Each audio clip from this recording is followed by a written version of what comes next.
4회차 세 번째 강의 시작을 한번 해보도록 할게요. 4회차 세 번째 강의는 장기 비용 함수와 그 다음에 나머지 기업이 그래서 무엇을 추구하는지에 대해서 살펴볼 거고요. 그 전에 아까 4회차 두 번째 강의에서 단기 비용 함수에 대해서 다뤄봤는데 한번 다시 또 정리를 한번 해보죠.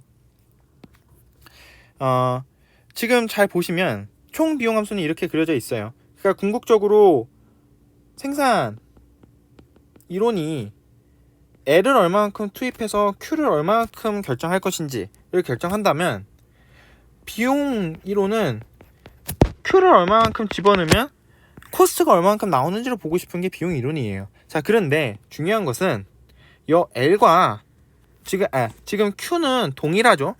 그런데 우리가 지금 궁금한 게 이 L과 C가 조금 달라서 그래프 모양이 조금씩은 다를 수가 있는데 너무 걱정을 안 하셔도 되는 게 궁극적으로 이 코스트 놓고 보면 토탈 코스트에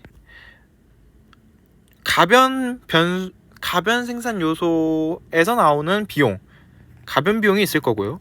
고정 생산 요소에서 나오는 비용, 고정 비용이 존재할 거예요.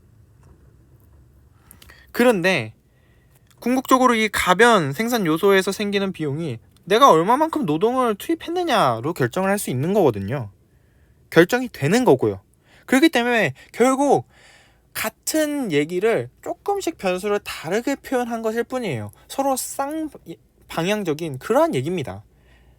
L에서 Q로 가고 Q에서 C로 가는 게 궁극적으로 같은 얘기라는 거예요. 그래서 경제학자들은 생산과 비용을 동전의 앞뒷면과 같다라고도 표현합니다. 자, 그래서 토탈 코스트 같은 경우에는 생산을 지금 이건 엄연히 단기의 비용 함수고요. 단기에 생산할 때 생각을 한번 해봐요. 처음에 일정 부분까지는 생산량이 점점 늘죠. 그런데 어느 지점부터는 한 단위를 더 노동을 투입했을 때 생산량이 점점 줄어든단 말이에요. 그 말인즉슨 한 단위를 더 만들 때, 생산해낼 때 처음에는 필요한 비용이 점점 줄어들어요. 왜냐하면 생산량이 늘어나니까. 즉 NP를 너무 어렵게 생각하지 말고 생산력이라고 한번 생각을 해봐요. 생산력. 그 노동의 생산력. 정확하게는 한 단위 더 투입된 그 노동의 생산력. 그걸 NP라고 놓고 봐도 돼요. 그 사람이 얼만큼 생산을 낼 줄 아는지가 생산력인 거예요. 그게 곧 한계 생산이고요. 근데 궁극적으로 생산력이 가면 갈수록 좋아지잖아요. 100명까지는. 그런데 100명 이후부터는 생산력이 안 좋아지죠. 그렇기 때문에 역으로 생각해보면 가면 갈수록 생산량을 처음 어느 지점까지는 대충 요 정도 지점이라고 하실 때 저 지점까지, 여기서도 요 지점까지는 생산을 함에 따른 비용이 점점 줄어들겠죠. 왜? 생산 능력이 점점 증가할 테니까. 그런데 그 100명이 지나가게 되면 생산 능력이 줄어들죠. 그렇기 때문에 가면 갈수록 비용이 다시 또 증가하게 될 겁니다. 그러한 형태의 토탈 코스트 펑션을 가지고 있고, 결국에는 그걸 놓고 보면 MC도 이렇게 V자형의 형태의 곡선을 가지고 있더라라는 겁니다. 그런 상황에서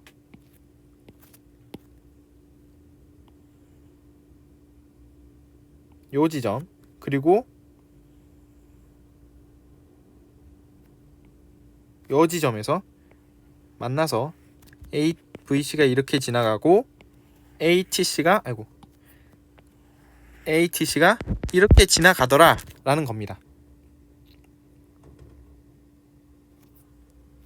자, 그런데 아까 마지막에 설명드렸던 게 궁극적으로 저 구간에서는 지금 한 단위를 더 생산에 따른 비용이 늘어나긴 하고 있는데 그것이 평균적인 비용보다는 적죠. 그렇기 때문에 그 다음 평균값은 줄어들 거예요. 아까 말씀드렸던 것처럼 우리 반 평균이 80점인데 새로 들어온 전학원 친구가 점수가 70점이에요. 그럼 우리 반 평균은 줄어들겠죠. 그런 겁니다. 그래서 평균 비용값이 줄어들다가 한계 비용을 만나는 순간에는 그 지점에서 평균값이 같아질 거고요. 한계값이랑. 우리 반 평균이 80점인데 80점 친구가 전화가 왔어요. 그럼 당연히 또 우리 반 평균은 똑같이 80점이죠. 자, 그런데 그 지점을 지나서 만약에 이 지점에 하게 된다면 평균값이 80점인데 새로 들어온 친구가 90점짜리 친구예요. 90점의 성적을 가진 친구예요. 그러면 새로운 평균은 올라가겠죠. 그렇기 때문에 이 지점을 지나가서부터는 다시 평균 비용들이 상승을 하게 될 거고, 그래서 MC는 우상향하는데, 저렇게 V자형 그래프를 그리면서 우상향하는데 AC의 최저점들을 지난다 라는 그러한 특징을 가지고 있습니다. 그렇기 때문에 단기에 비용을 최소화시키는 조건으로는 MC가 ATC를 만나는 지점에서 ATC가 궁극적으로 최소점을 찍기 때문에 저 지점을 비용 최소화 조건으로 보자 라고 얘기를 하는 겁니다. 자, 이해가 되셨을 거라고 믿고요. 이제 장기 비용 함수로 넘어가도록 하겠습니다. 장기 비용 함수는 이제 장기에 우리가 생산을 할 때는 얘만 가변이고 자본은 고정이었는데, 이제 장기에는 노동과 자본 둘 다 가변이라는 거죠. 둘 다 변화시킬 수 있는 거예요. 즉 옛날에는, 그러니까 단기에서는 우리가 분석을 할 때 그냥 저기만 분석하면 되는 거 아니야? 노동량만 얼마만큼 고용하면 되는 그 문제만 우리가 분석하면 되는 거 아니야? 라는 문제였다면, 장기에서는 그 문제에서 한 발 더 나아가서 그래서 어떤 규모의 공장을 지을 거야? 얼마만큼 기계 설비를 투입을 시킬 거야? 그런 논의까지 우리가 쫓아와야 된다라는 거죠. 그렇기 때문에 ATC가 여러 개가 생길 수 있는 거예요. 즉 아까 숏런에서 ATC 그리고 AVC, MC 같은 경우는 하나씩밖에 존재하지 않아요. 지금 여기서는 왜 하나씩밖에 존재하지 않냐면 K가 고정되어 있는 상태이기 때문이에요. 그런데 지금 요 장기 비용 함수에서는 이제 K가 여러 개 생기면 어떻게 될까? 그것도 한번 보자라는 겁니다. 그래서 한번 그래프를 그려보도록 할게요. 자, 얘는 이제 좀 다른 그래프들보다는 X축을 좀 길게 그리시는 걸 추천드립니다. 일단 똑같이 여기에 코스트가 들어가 있고 X축에는 생산량이 들어갈 거예요. 자, 처음에 K가 좀 한번 작게 써보도록 할게요. ATC가 너무 작은데. 자, ATC가 첫 번째 ATC가 있는데 생산하는 그 자본량이 10짜리인 ATC라고 한번 봅시다. 자, 그리고 ATC가 또 이렇게 있을 건데 요 ATC2는 K가 21대의 ATC예요. 자, 그리고 여기는 이제 세 번째인데, 자, 점점 K가 증가하겠죠. 당연히 공장의 설비 그런 것들의 규모가 커져요. 즉 자본의 규모가 커지면 커질수록 생산을 더 많이 해내겠죠. 그건 당연한 겁니다. 자, 그렇게 해서 점점 생산을 해낼 건데 K가 30일 때, K가 40일 때, K40, 30 이런 식으로 좀 눕혀서 한번 써볼게요. 자, K가 10일 때, K가 20일 때, 30일 때, 그 다음에 여기는 50일 때, 60일 때 이런 식으로 한번 그려보도록 하겠습니다. 얘네들이 각각 지금 ATC인 거예요. ATC인데 아까는 K가 고정되어 있으니까 딱 하나의 ATC만 우리가 구해봤다면 이제 그게 아니라 ATC를 여러 개의 차원으로 한번 분석을 해보는 겁니다. 자, 그렇게 되면 만약에 요 구간부터 요 구간까지는 지금 어떠한 K로 사용하는 게 가장 비용을 최소화시킬 수 있어요. K가 10인 거를 선택해 하면은 비용을 가장 싸게 생산할 수 있죠. 그쵸? 자, 그리고 요 지점부터 요 다음 지점 여기까지는 K가 20인 자본을 선택하게 된다면 비용을 가장 싸게 하면서 생산해낼 수 있죠. 자, 마찬가지로 계속 그거를 생각을 해낸다면 여기는 K30짜리를 선택해야 될 거고요. 여기는 K40짜리를 선택해야 될 거고요. 계속 그런 식으로 나아가게 될 거예요. 그래서 장기에는 이렇게 HC가 K의 규모에 따라서 여러 개가 생기게 되고, 그리고 그 생산량을 내가 어디로 결정할지는 모르겠으나 궁극적으로 잘 보면 당연히 그 생산량, 어떠한 생산량일지 모르겠지만 그 생산량에서 가장 최소의 비용으로 생산해낼 수 있는 자본으로 우리가 선택해서 생산을 해내야겠죠. 만약에 대충 요쯤에서 내가 생산해내고 싶은데 K11대의 생산력으로, 자본량으로 생산해내면 지금 비용 차이가 엄청나잖아요. 이렇게 생산해낼 이유가 전혀 존재하지 않기 때문에 K20짜리로 생산해낼 겁니다. 요 구간에서는. 그런 원리로 생각을 하게 되면 궁극적으로 장기에는 어떠한 ATC를 그리게 되겠어요? 이런 식으로. 지금 그림을 잘 못 그렸는데 만약에 ATC가 이렇게 있다고 친다면 이런 식으로 그려지겠죠. 정확하게는 뭐 여기 이렇게 들어갔다가 하겠지만 이런 식으로 그려질 겁니다. 즉 이 말이 무슨 얘기냐면 이러한 형태의 곡선을 롱런의 ATC가 될 거고, 장기의 평균 총 비용이 될 거고요. 이런 함수는 단기의 평균 비용의 포락선의 형태를 띠고 있을 거예요. 포락선은 뭐냐면 최저점을 지나는 점들은 아니에요. 이런 점들이 지금 최저점은 아니잖아요. 그 곡선들의 최저점만을 지나진 않아요. 그 최저점은 요런 데만 지나진 않고 전체적으로 그 지점, 그 Q에 대해서 최소 지점을 합한, 그래서 온통 이렇게 쏙 감싸고 있는 그러한 형태의 곡선을 그리고 있다는 거예요. 영어로는 그러한 포락선을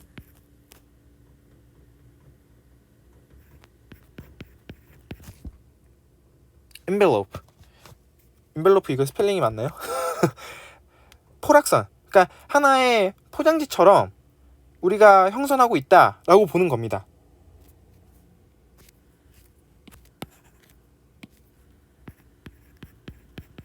envelope, 이런 형식으로 우리가 형성이 되어 있다라는 겁니다. 각 곡선의 미니멈 지점만 통과한다라는 게 아니에요. 모든 Q에 대한 가장 최소 지점을 온통 감싸고 있는 그러한 형태의 곡선을 가지고 있습니다. 숏런 ATC의 envelope의 형태를 띠고 있어요. 이게 장기 평균 총 비용이 되겠습니다. 자, 그러면 여기서 우리가 좀 유의미하게 도출할 만한 것들이 있는데, 여기서 보면 이제 여기 밑에 있는 내용을 조금 지우고,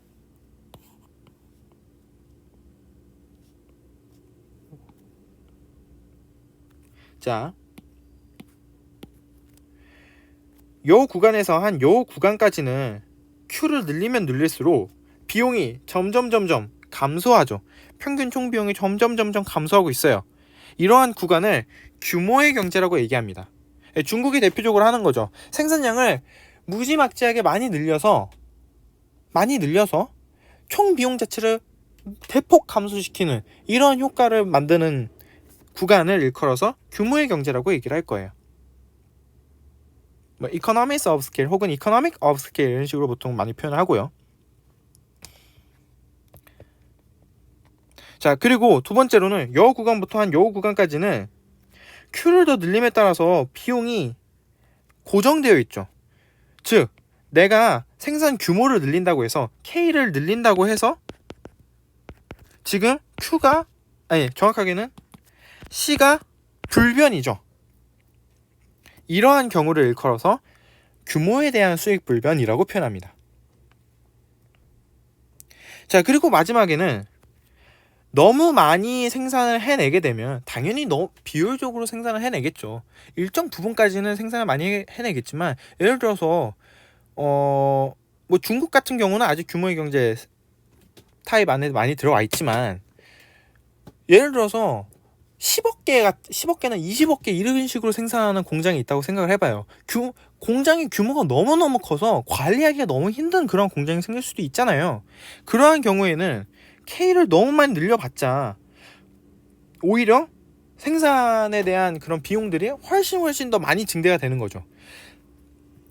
K 생산 규모를 늘림에 따라서 C가 늘어나는 그러한 구간을 규모의 불경제라고 얘기를 합니다. 즉 장기에는 이렇게, 장기에도 궁극적으로, 단기에도 보면은 느끼겠지만 이런 식으로 HC가 그려지고, 장기에도 궁극적으로 HC가 이런 식으로 그려져요. 조금 더 완만하게 그려지긴 하겠지만 그려지긴 그려져요. 그런데 단기에서는 굳이 이런 식으로 얘기할 이유가 없어요.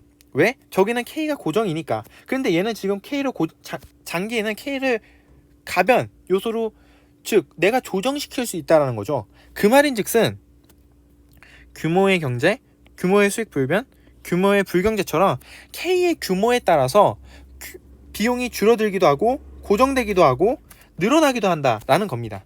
이러한 요소까지 우리가 살펴볼 수 있는 거예요. 장기에는. 자, 이렇게 하면 장기 비용 함수는 끝났습니다. 자, 그러면은 이제 마지막으로 오늘 수업 마지막으로 수입과 이윤에 대해서 가볍게 한번 살펴보도록 할게요.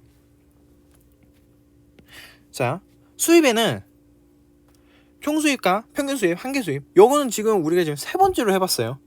총생산, 평균생산, 한계생산 해봤고, 총비용, 평균비용, 한계비용까지 해봤습니다. 자, 그 다음 마지막으로 이제 총수입, 평균수입, 한계수입인데, 총수입은 내가 그 물건을 얼마에 팔고 그리고 내가 그걸 얼만큼 팔았는지가 궁극적으로 총수입이 되겠죠.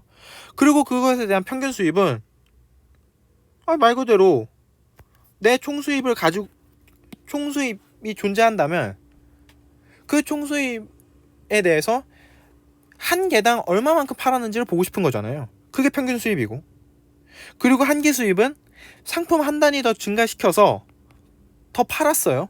그랬을 때 내가 추가적으로 얻을 수 있는 수입이 얼마만큼이냐가 한계 수입이겠죠. 지금 똑같은 논지입니다. 이거는 뭐 이제 더 이상 하는 게 오히려 여러분들 귀가 아플 정도로 많이 들었을 테니까.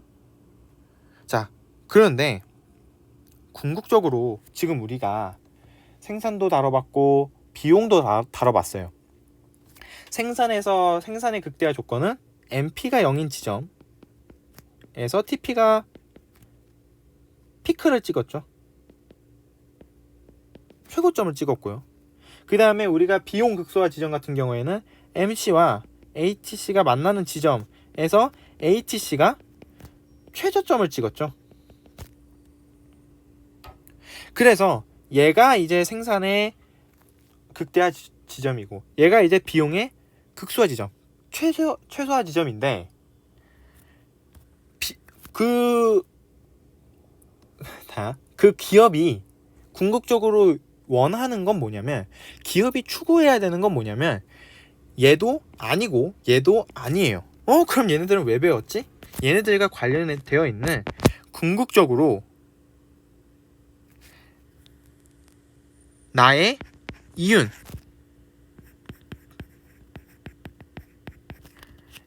극대화되는 지점에서 기업은 생산을 해내려고 할 거예요. 즉 이 말은 뭐냐면, 내가 최대로 많이 생산을 해내는 지점과 최소로 생산을 많이 해낸다고 해서 그 지점이 항상 이윤을 극대화시키는 지점은 아니라는 거예요. 생산을 제일 많이 해낼 수 있더라도 그 지점에서 비용이 너무 많이 들게 되면 오히려 이윤은 적을 수도 있고요. 그리고 역으로 비용이 최소화되는 지점에서는 생산을 얼마 안 할 수도 있어요. 그렇기 때문에 이 두 조건이 모두 다 만족하는 그러한, 그러니까 모두 다라기보다는 궁극적으로 기업이 추구하고자 하고 싶은 거는 이윤이 극대화되는 지점에서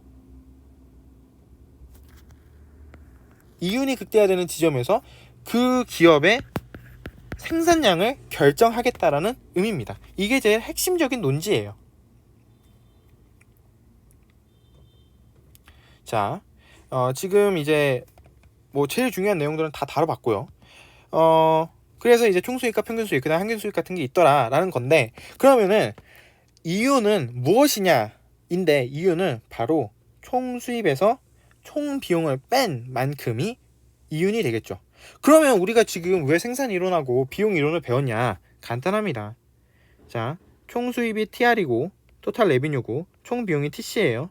자, TR 지금 보면은 뭐죠? P 곱하기 Q죠.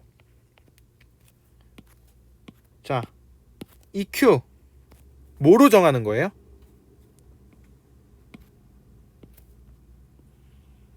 생산 이론으로 정하는 거예요.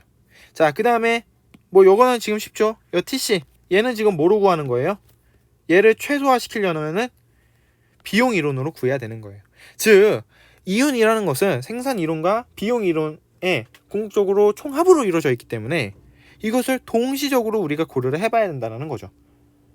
궁극적으로 기업은 얘네들을 최대화 하고 싶은 거고, 얘네들의 극대화 지점은 어떻게 되냐면 궁극적으로 프로핏 함수를 그러면 TR과 TC의 관계로, 차의 관계로 우리가 설명할 수 있었는데, 이 프로핏 함수를 Q로 만약에 미분을 하잖아요. 미분을 하게 되면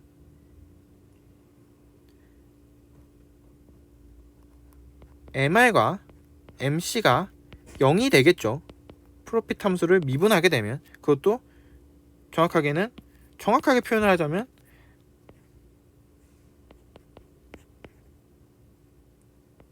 Q로 미분을 하자면 이런 식으로 우리가 정의를 할 수 있겠죠. 즉 이러한 조건을 통해서 MR과 MC가 같아져야 된다고 우리가 도출할 수 있는데, 왜 갑자기 이런 식으로 확 진행을 했냐면, 우리가 궁극적으로 그 기업의 이윤을 결정하는 건 내가 얼마만큼 생산해내서 그러니까 얼마만큼 생산해내고 그 생산량을 어떻게 팔지를 결정하는 게 궁극적으로 이윤이라고 볼 수 있는 거잖아요. 궁극적으로 이것도 생산량이 결정하는 거고 이것도 생산량이 결정하는 거니까.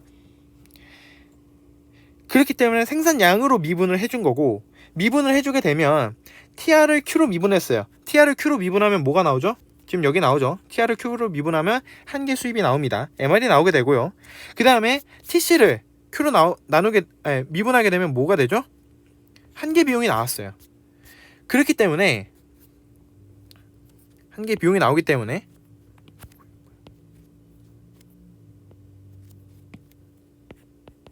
한계 비용이 나왔기 때문에 궁극적으로 파이라는 함수가 TR-TC라고 이루어져 있으면 제일 중요하게 기업에 놓고 봐야 되는 건, 그래서 얼마만큼 생산을 내야 되는데, 내가 이윤을 극대화시키려면 그렇기 때문에 파이를 Q로 미분해야 되고, 그랬을 때 각각 Q로 미분하면은 MR과 MC로 우리가 도출할 수 있고요. 걔네들이 0이 되는 지점, 즉 내가 한계 수입과 한계 비용이 같아지는 저 지점에서 생산을 해내야겠다라는 겁니다. 그것이 이윤 극대화 조건이고요. 궁극적으로 지금까지 배웠던 요 조건들, 생산을 극대화되는 조건, 비용을 최소화되는 조건 하나도 필요가 없어요. 필요가 없어요. 결국 기업이 제일 중요한 거는 이윤을 극대화시키는 조건입니다. 됐죠? 자, 그러면 마지막으로 왜 그러면 MR과 MC가 같아지는 저 지점에서 생산을 해야 될까? 그것만 정리하고 마치도록 하겠습니다. 얘는 한 단위를 더 늘렸을 때 내가 추가적으로 얻게 되는 수입, 레비뉴가 한계 수입이죠. 자, 그 다음에 MC는 내가 한 단위를 더 늘렸을 때 추가적으로 발생하는 코스트가 MC죠. 자, 한번 구분을 한번 해봅시다. 우리 MR과 MC의 관계가 있을 때 MR보다 MC가 더 커요. 그렇게 될 땐 어떻게 되죠? 내가 지금 이 재화를 생산해서 추가적으로 얻을 수 있는 수입이 추가적으로 발생하는 비용보다 더 커요. 그 말은 생산을 더 해야죠. 내가 지금 이 재화, 예를 들어서 100번째 재화에서 101번째 재화를 생산해낼 거예요. 그랬을 때 내가 얻을 수 있는 수입이 비용보다 더 크면 생산해내야죠. 101번째도. 그래야 이윤이 더 많이 나오니까. 자, 반대로 MR보다 MC가 더 작아요. 그렇게 되면 내가 지금 이 재화를 한 단위 더 생산해서 얻을 수 있는 수입보다 비용이 더 작은 상태라면 생산을 하지 말아야죠. 생산 줄여야죠. 그렇기 때문에 MR과 MC가 같아지는 그 지점까지 요 지점에서 Q스타가 결정이 되는 거예요. 저 지점까지는 생산을 해내야 수익을 극대화시킬 수 있다는 겁니다. 여기서 만약에 더 생산을 해내게 되면 내 한계 수입은 점점 줄어들고 내 한계 비용은 점점 늘어날 테니 궁극적으로 내 총 수입, 총 이윤은 줄어들 수밖에 없거든요. 그렇기 때문에 이윤 극대화 조건을 달성하려면 MR과 MC가 만족하는 그 지점에서 생산을 해내야 된다라는 겁니다. 자,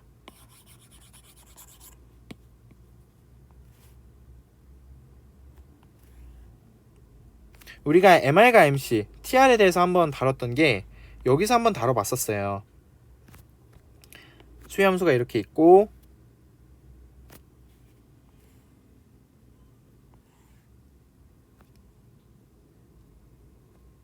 기억나시려나? 자, 이러한 선형 직선의 수요함수를 가지고 있으면 요 가운데 지점이 탄력성이 1이고 요 구간에서 탄력성이 1보다 컸고요. 요 구간에서 탄력성이 1보다 작았어요. 그래서 궁극적으로